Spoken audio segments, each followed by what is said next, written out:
रथयात्रा पवित्र जो रथयात्रा आज कोटपाड़ नगर टारे कोटपाड़ बासिन कोटपाड़ अंचल सर्वसाधारण आराध्य देवता प्रभु श्री जगन्नाथ रथयात्रा आज उत्साहित होची।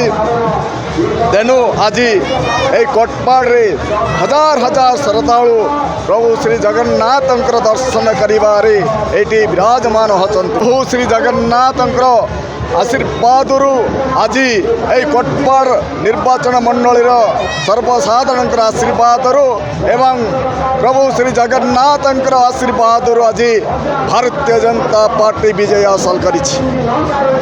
तेणु महाप्रभु श्री जगन्नाथ को कोटि कोटि प्रणाम करुच्ची। यही कोटपाड़ निर्वाचन मंडल सर्वसाधारण विकास और उन्नति पाई हमको आशीर्वाद दियंतु यही मोर कामना प्रभु श्री जगन्नाथ।